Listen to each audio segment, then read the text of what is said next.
Hello there you guys, welcome to one of my videos. Gonna be giving you my predictions for our game against AC Milan in the Europa League round of 16 second leg. So score prediction, I'm gonna go with 2-1 to Manchester United. The goal scorers, I'm gonna go with Marcus Rashford and Mason Greenwood for Man United. And for AC Milan, I'm going to go with Calhanoglu. Now, Edison Cavani has not travelled to Italy. Martial, he's not travelled to Italy. Obviously, Martial has been out with a hip injury. Eric Bailly, he's also not travelled. Sholo Shortire has not travelled. And Juan Mata has not travelled. Paul Pogba has returned. Paul Pogba had been training recently. Donny van de Beek, he's also returned. And De Gea has returned.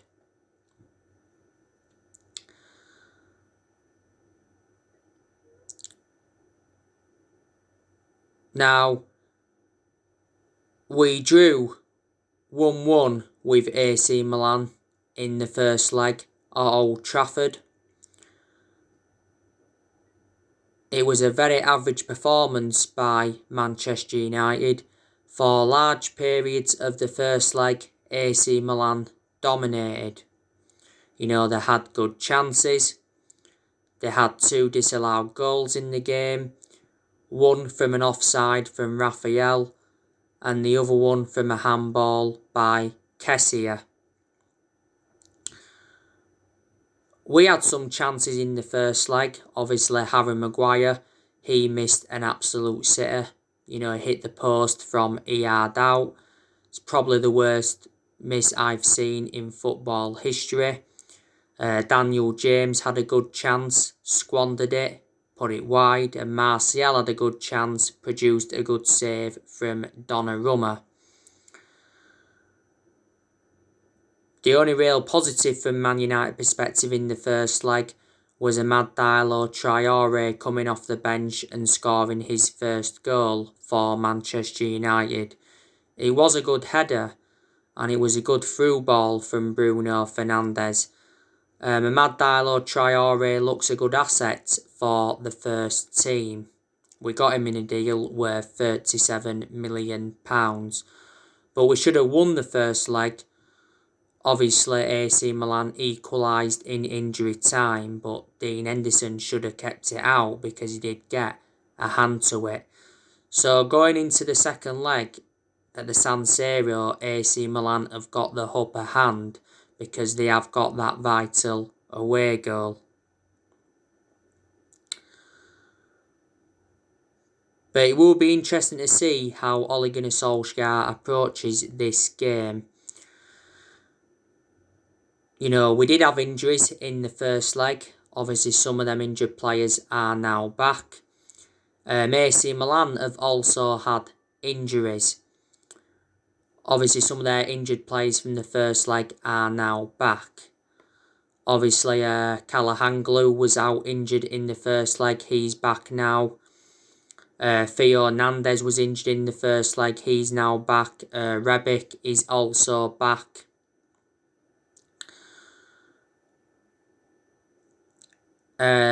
Ibrahimovic has been out with injury, but I heard he's going to be fit for the second leg. Probably isn't going to start the game. He's going to start on the bench, but he's likely to come on in the game. It will be good to see Ibrahimovic reunite with Manchester United. It was good Ibrahimovic when we had him, but obviously he had a bad injury at Man United, so that's what obviously ruined his Man United career. Roman Agnoli for AC Milan has been injured.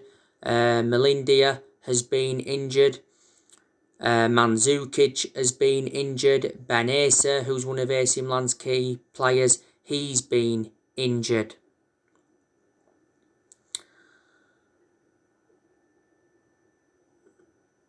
As you all know, AC Milan have got Diego Dalot. He's on loan at AC Milan from us.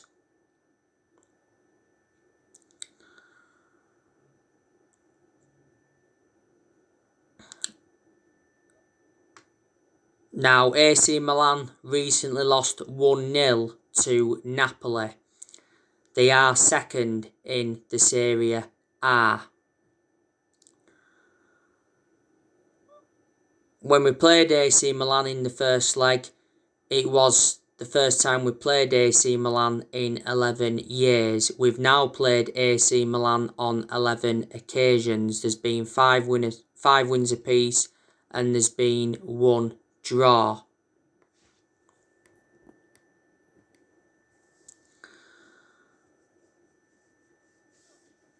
AC Milan's current manager is Stefano Pioli.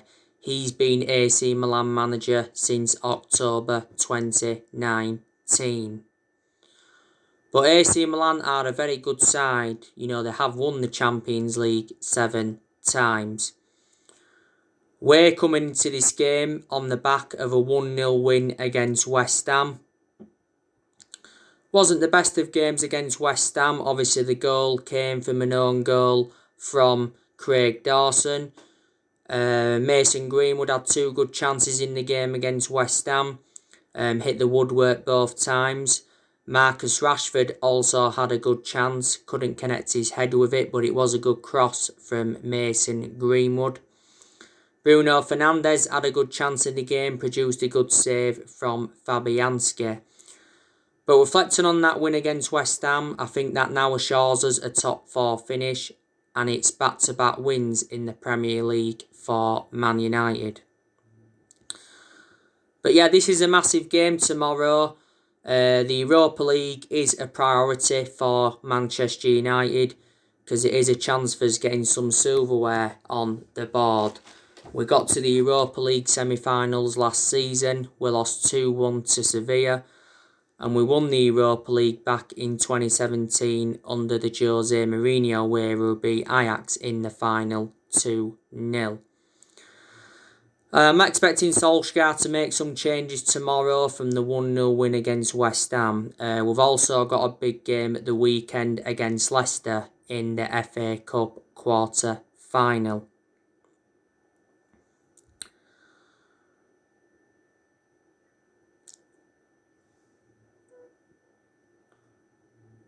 Now, I'm expecting Man United to make around 3 or 4 signings in the summer transfer window. I think Solskjaer's looking to strengthen up in 4 positions, but the 2 priorities is a new forward and a new centre-half. Now, our transfer budget has been revealed. It's £80 million. A lot of Man United fans are shocked by that. But apparently, Solskjaer is planning to sell around 4 players in the summer to bolster our transfer budget, and he hopes to raise an extra £60 million. So that would take our transfer budget to £140 million. But like I've said, this year's summer transfer window is the biggest in Ole Gunnar Solskjaer's managerial career. I'm expecting him to get the backing he deserves, because obviously we've got a new director of footballing in John Murtough, and I did say Man United needed a director of footballing because I said it's one of the structural changes that we need at the club. And John Murtough knows the club inside out because he's been at Man United for like 7 or 8 years. And obviously we've got Darren Fletcher in, who's our technical director, and he knows the club through thick and thin because he endured 2 decades as a player for Man United. Solskjaer has obviously been discussing our transfer plans with our new recruitment team.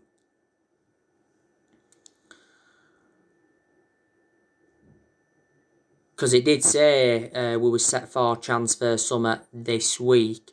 Solskjaer is set to have his final say on our transfer incoming deals. Woodward did recently make a statement and he said the progress by Solskjaer and the players this season is clear. So in that aspect, Woodward is backing Solskjaer. Solskjaer has endured 4 transfer windows so far as permanent Man United manager and he's spent almost £300 million.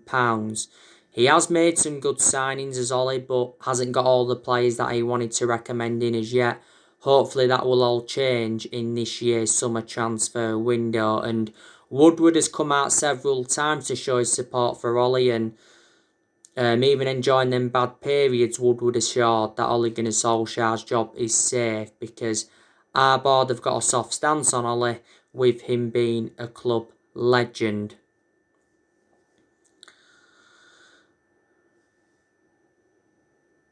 Now, earlier on today, I give you the news on Cristiano Ronaldo. He says Man United make Cristiano Ronaldo transfer decision. We will not push to re-sign Cristiano Ronaldo this summer. But 2O Sport have said that Cristiano Ronaldo is more likely to return to Man United than Real Madrid if he leaves Juventus. Reports have said from Spain this week that Cristiano Ronaldo could make a sensational return to Real Madrid, and Juventus are willing to accept just £25 million, but Real Madrid are looking to get Kylian Mbappe. Now, Ronaldo has been at Juventus for a few years now, been there 3 years or so. Juventus paid £100 million.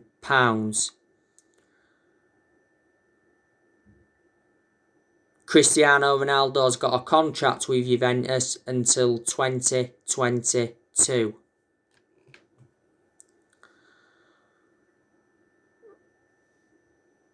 You know, he's a former Manchester United player. We had Cristiano Ronaldo for 6 years. We had him from 2003 to 2009. During his time with us, he won 3 Premier League titles. He won 2 League Cups, he won the FA Cup, he won the Champions League, and he won the FIFA Club World Cup. When we got Ronaldo, we paid just £12 million for him from Sporting Lisbon. We sold Ronaldo in 2009 to Real Madrid for £80 million. Ronaldo enjoyed 9 or 10 years with Real Madrid, but Ronaldo is considered as the best player in the world. He's won 31 trophies in his playing career and he's won 5 Ballon d'Ors. Ronaldo is the age of 36, but despite that, I would still take him back at Manchester United. Now, as you all know, Ole Gunnar Solskjaer has agreed with John Murtough and Darren Fletcher that Declan Rice would be the perfect signing for Man United. West Ham are demanding £80 million if they are to allow Declan Rice to leave. Now, earlier on this season, it says that West Ham were considering lowering their asking price for Declan Rice to just £50 million. Rice was heavily linked to a move to Chelsea last year. Obviously, that's when Frank Lampard was in charge of Chelsea and Declan Rice was Frank Lampard's #1 target. Lampard was infuriated when he missed out on Declan Rice. But I would certainly take Declan Rice at Man United. The main explanations is because he's well proven in the Premier League. His performances for West Ham have been outstanding and he's still young and he's got a lot of development in him and he breaks up the play well. He's predominantly a holding midfielder, but he can also play as a centre-half. Declan Rice has been at West Ham for 7 years now. He's made 127 appearances in the Premier League and he's scored 4 goals. He's under contract with West Ham until 2024. Before he was at West Ham, he was at Chelsea. He was in their youth setup for several years, but he never got in Chelsea's first team. We're seeing Declan Rice as a long-term replacement for Nemanja Matic. And you already know the news on Erling Haaland. Erling Haaland is our centre-forward transfer priority for the summer.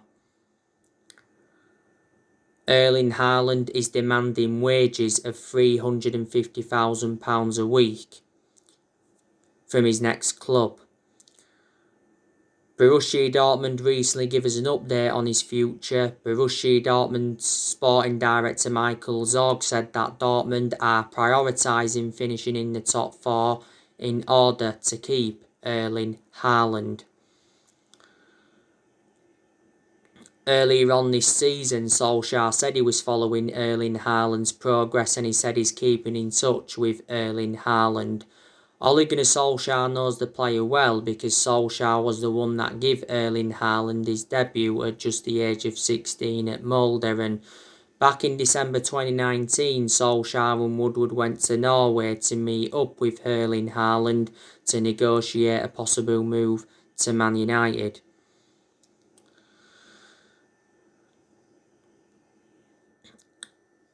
Dortmund are demanding in the excess of £100 million, but there has been so many clubs in for him. He does have a release clause, Haaland, but that doesn't become active until next year. Haaland has been at Dortmund for 15 months. Dortmund paid just £17 million for him, and he's under contract with Dortmund until 2024. And yesterday I give you the news on Nikola Milenkovic from Fiorentina. Gazzetta dello Sport have mentioned that Man United are the clear favourites to sign him, and we've been in negotiations with his agent.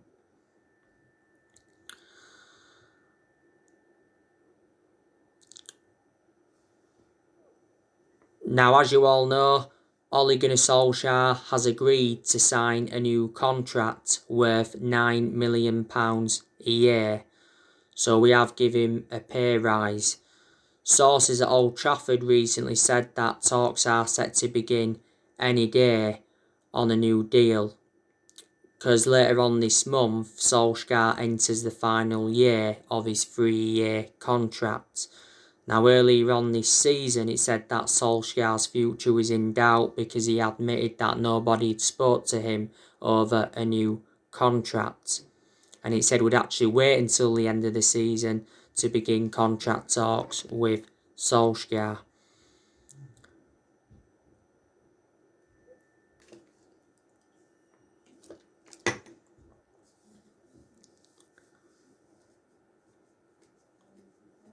But I think he does deserve a new contract, reflecting on the progress he's made. Like I've said time and time again, I don't think he's the long-term manager for Manchester United, but I think he does deserve at least another season at the football club. You know, this is his second full season at the moment. A lot of Man United fans have been demanding Solskjaer out of the club, and Solskjaer's been heavily criticised as Manchester United manager, but obviously there's main explanations behind it. Like I've already said, Solskjaer needs to win a trophy at Man United this year, because obviously that would mark progress. So in that aspect, I'm saying the exact same thing as what Gary Neville said. And the FA Cup is a chance of a trophy, and the Europa League is a chance of a trophy. Solskjaer's not yet won a trophy as Man United manager, and we haven't won a trophy since 2017, and that's nowhere near good enough to our standards. A club of our stature need to be winning trophies. If Man United were to eventually sack Solskjaer, who would come in to replace him? That's the question. Obviously, we can't sack him at the moment because, as far as I'm aware, no one is available. But if we finish second this season and we win a trophy, I'll turn around and say, yeah, that represents a good season for Man United, and that gives us something to build on going on into next season. I've told you my concerns about Solskjaer, but Solskjaer is probably the best manager we've had since the Sir Alex Ferguson era, because we have enjoyed good periods under Ole where we have seen consistency, and during some of them good periods he's got the best out of the team and he's improved certain players. But we've also enjoyed very bad periods under Ole where you can turn around and say, yeah, he was lucky not to be sacked. Solskjaer has been Manchester United manager over 2 years. Reflecting now on his been at the football club, he's learnt quite a bit, he's gained some managerial experience, but he hasn't got a proven pedigree as a manager. But if Solskjaer doesn't succeed as Man United manager, I'll still always adore him, because at the end of the day, Solskjaer's a club legend. He endured 11 years as a player for Manchester United. But we have got to credit him in quite a few aspects. You know, we've got a fantastic away record in the Premier League. We haven't lost away from home in the Premier League for over a year. We're unbeaten in our last 22 Premier League away games. You know, we're second in the Premier League. At one point, Solskjaer got us top of the Premier League. That's obviously when we was in the title race, but there was a period where we dropped far too many points, so we're no longer in the title race now. I don't know when we're next going to win the Premier League. You know, we haven't won the Premier League since 2013. You know, Solskjaer's got us to the FA Cup quarter-finals, got us to the Europa League last 16, got us to the EFL Cup semi-final this season. Did well last season in his first full season at the club. Guided us to 3 semi-finals, got us qualification for the Champions League and got us a 3rd place finish. He's got rid of a lot of players since he got recommended in. Like I mentioned, he's made good signings. Went on a 19-game unbeaten run as well in all competitions last season. Was 14 unbeaten in the Premier League. So you've got to credit him in them aspects. And you can say that there's been progress from last season.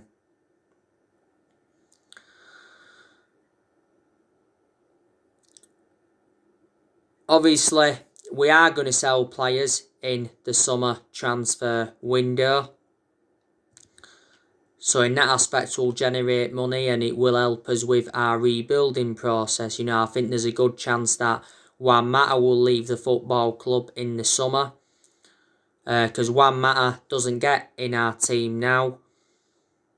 He's done well in the games he's been involved in though. Juan Mata's current contract expires in the summer.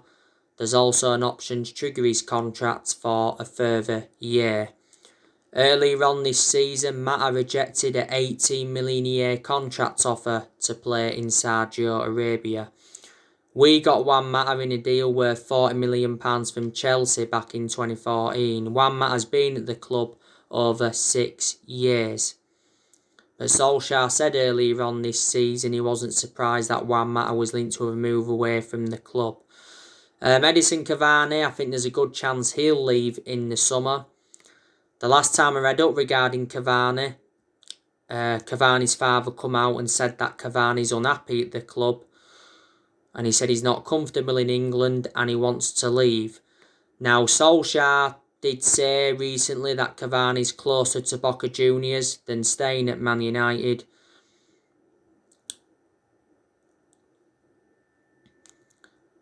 But prior to that, he said his future has not been decided. Now, reports in Argentina said that Cavani wants to leave Man United after just 1 season. He's rejected the contract extension and he wants to join Boca Juniors on a 3-year contract. But earlier on this season, it said that Cavani wanted to stay at Man United and Solskjaer said he was set for contract extension talks. We got Cavani on a free transfer last summer. He signed a 1-year contract with Man United with an option of a 2nd year. As you all know now, he had been training, but he's not travelled to Milan. But he's made an impact since he's come in. A lot of United fans are saying that we need to sell Anthony Martial in the summer because he's no longer good enough to represent Man United. He has been out of form for the vast majority of this season. Matic, we could offload him in the summer because he's not one of our first choice midfielders, but he still gets his chances. I've always had my strong reservations about Matic because he's always been a slow player and plus he's ageing up. Matic has been at the club almost 4 years. We got him in a deal worth £40 million from Chelsea back in 2017. Phil Jones, I'm also expecting him to leave the club. I'm surprised he didn't leave in January, but Solskjaer came out and said that Jones is going to be given a second chance at the club. Jones has been out of injury for over a year. This is his 10th season at Man United, so he's been a long servant. He's the only outfield player that's still here from the Sir Alex Ferguson era. Do you think we'll offload Romero? There's a good chance that we'll sell David De Gea in the summer, so we can make Dean Henderson our first choice goalkeeper. He recently said we are willing to listen to offers for De Gea. I think if we sell De Gea in the summer, we'd get around £50 million. De Gea hasn't played in recent games because not so long ago he was out due to personal reasons, but obviously now he's back in Manchester and recently he was self-isolating. Paul Pogba, do you think there's a chance, we'll sell him in the summer? I think now we'll probably keep Paul Pogba potentially past the summer. We'll probably give him at least one more season at the football club. But it's good to see Paul Pogba now back. He has been training. He's in contention to play against Milan. Pogba was out with a thigh injury. The last game Paul Pogba played was the 3-3 draw with Everton. But he has been a big miss because we do lack creativity in that midfield without Paul Pogba and we are too defensive. Earlier on this season he was out with an ankle injury and he was out for the vast majority of last season with an ankle injury. So there you go.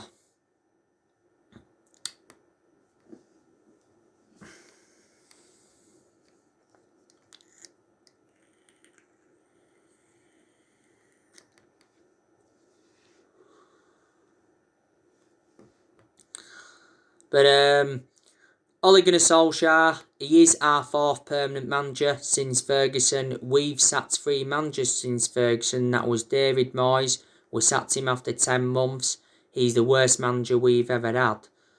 And we finished 7th under the Moyes era, and that's the lowest we've finished in the Premier League era. We sacked Louis van Gaal after 2 years, despite him winning the FA Cup. We started well under Van Gaal and then it all went downhill and we sacked Jose Mourinho after 2.5 years, despite him winning the Europa League, the League Cup and the Community Shield in his first season.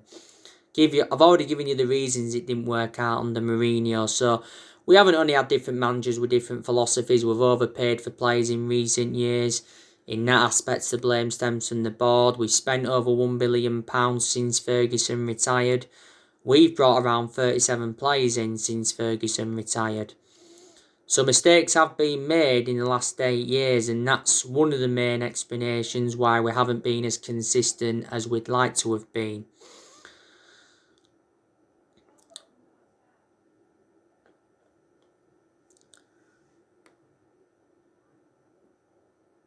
But we haven't been the same team since Ferguson retired, and like I've already said to you, no one's going to replicate Ferguson's legacy at the club. Ferguson enjoyed a 27-year tenure at Man United. He won 30 odd trophies, including 13 Premier League titles, so he brought success to the club. But Ferguson didn't settle in straight away because he didn't win out in his first 4 years at Man United, did he? But Solskjaer, I think he's done alright. To say, he hasn't got a proven pedigree as a manager. Solskjaer knew when he'd taken over at Man United it was going to be a massive job, and he knew he had to come in and change a lot of things. He knew he had to come in basically, and get the right players in, get rid of the deadwood, which he has done, bring the consistency back. So there you go. So anyway guys, that's everything to update you for today. Drop your comments, likes below on the channel. If you do, consider subscribe as always, and take care. God bless. See you all again very, very soon. Thanks for watching.